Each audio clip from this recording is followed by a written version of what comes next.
Good evening दोस्तों। मैं आज आपके लिए कुछ एक टॉपिक पढ़ाने जा रहा हूँ, वो है महावीर स्वामी, जो जैन धर्म से संबंधित है। देखिए, जैन धर्म के पहले सबसे पहले हम आप उसके बाद से इंट्रोडक्शन करेंगे, क्या चीज़ है क्या नहीं है। तो पहले देखिए उसका जन्म काल कैसे रहा, कैसे नहीं रहा। तो देखिए, जन्म इसका रहा था, इसका जन्म 540 ईसा पूर्व में हुआ था। वो कहाँ हुआ था? पुण्यगाम वैशाली नगर में हुआ था। ठीक है। इसका बचपन का नाम क्या था? वर्धमान। क्या नाम था? वर्धमान। पिता कौन थे इसके? सिद्धार्थ। माता कौन थी? त्रिशला। पत्नी कौन थी? यशोदा। और पुत्री कौन थी? प्रियदर्शनी। प्रियदर्शनी ये इसकी पुत्री थी। वो इसका विवाह किसके साथ हुआ था? जमाली के साथ हुआ था। और इसकी जो मृत्यु है, इसकी महावीर स्वामी की जो मृत्यु हुई थी 468 ईसा पूर्व पावापुरी में हुई थी। किसमें हुई थी? पावापुरी में हुई थी 468 ईस्वी में। जो महावीर स्वामी थे वो 30 वर्ष की आयु में गृह त्याग कर एक सन्यासी बन गए थे और 12 वर्ष तक एक कठोर तपस्या की थी।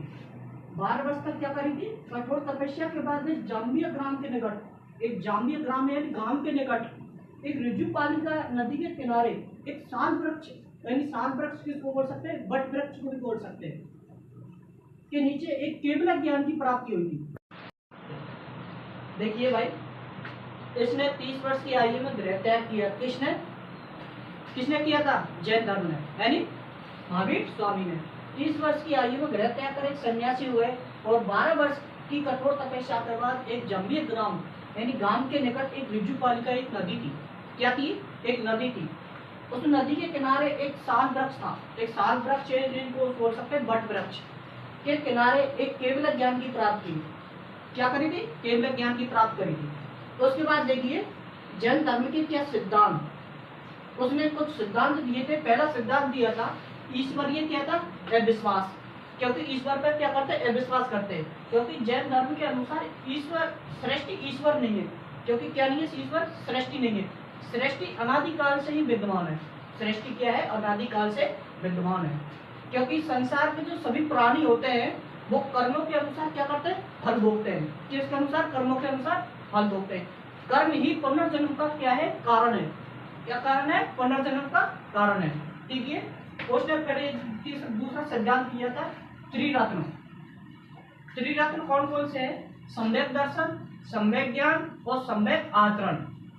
ठीक है, ये 3 रत्न दिए थे। उसके बाद देखिए 5 महाव्रत दिए थे। 5 महाव्रत कौन कौन से हैं? ब्रह्मचार्य, सत्य, अहिंसा और परिग्रह। देखिए, महावीर स्वामी के कुछ मतलब 3 रत्न थे। कौन कौन से रत्न थे? वो थे सम्यक दर्शन, सम्यक ज्ञान और सम्यक आचरण। और ये 3 मतलब आचरण थे इसके, सम्यक ज्ञान, सम्यक आचरण, सम्यक दर्शन। उसके बाद 5 महाव्रत थे। जैसे कौन कौन से हैं? ब्रह्मचार्य, सत्य, अहिंसा, परिग्रह और आस्थे। ये 5 महाव्रत थे। उसके बाद आइए जैन धर्म। जैन धर्म के 6 द्रव्य थे। कौन कौन से थे? जीव, प्रद्युम्न, धर्म, अधर्म, आकाश और काल। और उसके बाद यानी जैन धर्म में मतलब 6 प्रकार के ज्ञान प्रकार, उन्हें ज्ञान मतलब ज्ञानों के प्रकार बताए थे। कौन कौन से प्रकार बताए थे? इंद्रिय जनित, यानी इंद्रिय जैसे अपने जो इंद्रिया होती है उसके प्रकार बताए। उसके बाद दिव्य ज्ञान, फिर दूसरा हो गया। फिर तीसरा है दूसरों के मन का ज्ञान। क्या है? दूसरों के मन का ज्ञान। चौथा होगा पूर्ण ज्ञान, यानी पूरी तरीका से पूरा ज्ञान प्राप्त किया जा सकता है। ठीक है। देखिए आगे इस जैन धर्म के कुछ और बातें भी हैं। जैसे इसका प्रतीक चिन्ह है, इसके कुछ प्रतीक बताए गए हैं। इसके प्रतीक है वो देना है। देखिए, एक जैन धर्म और महावीर स्वामी